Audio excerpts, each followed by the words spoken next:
প্রতিদিন সকালবেলা এই 5টি কথা নিজেকে বলবে। আমি সেরা, আমি নিশ্চয়ই পারব।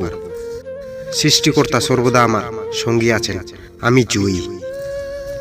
সমস্যা এলে কখনো এড়িয়ে যেও না, মুখোমুখি রুখে দাঁড়াও।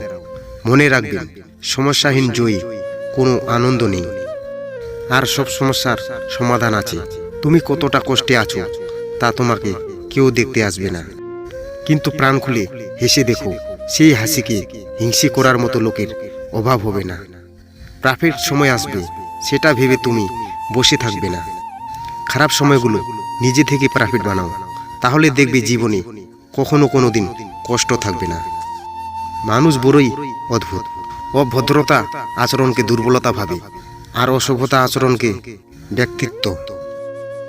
পরবর্তীতে তোমার সমস্যা হলে সেই উপকার তোমার কথা বিন্দুমাত্র মনে রাখবে না। চালাকির দ্বারা কোনো মহৎ কাজ সম্পন্ন হয় না। প্রেম, সন্তানুরাগ, মহাবিদ্রোহের সহায়তায় সব কাজ সম্পাদিত হয়। অহংকার ত্যাগ করে সকলের সঙ্গে মিশবে। বালকের সরলতা ও মনোভাব একসঙ্গে মেশাও সম্প্রদায়। বুদ্ধি ত্যাগ করবে। ব্যর্থ ও তর্ক কি মহাপাপ, জেনে ত্যাগ করবে। যদি জগতে কিছুমাত্র পাপ থাকে তো দুর্বলতা হলো সেই পাপ। সকল প্রকার দুর্বলতা ছেড়ে ফেলুন। দুর্বলতাই পাপ, দুর্বলতাতেই মৃত্যু। নিজের উপর বিশ্বাস রাখো, আর সেই বিশ্বাস বলেই আমি এইসব কঠিন কাজ করতে সমর্থ হয়েছি।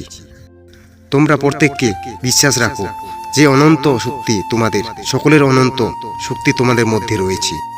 আমাদের পূর্বপুরুষগণ বড় বড় কাজ করেছিলেন, কিন্তু আমাদেরকে তাদের অপেক্ষা উচ্চতর জীবনের বিকাশ করতে হবে এবং তাদের অপেক্ষা মহৎ কাজের উপর এগোতে হবে।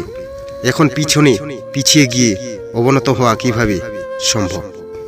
তা হতে পারে না, তা কখনো হতে দেওয়া যাবে না। পিছিয়ে গেলে জাতির অধঃপতন ও মৃত্যু হবে। অতএব এগিয়ে যাও এবং মহৎ কাজের জন্য উদ্বোধন করুন। আমিও এক সময় অতি নগণ্য বালক ছিলাম মাত্র। যদি আমি এতখানি কাজ করতে থাকি, তবে তোমরা আমার চেয়ে অনেক বেশি কাজ করতে পারবে।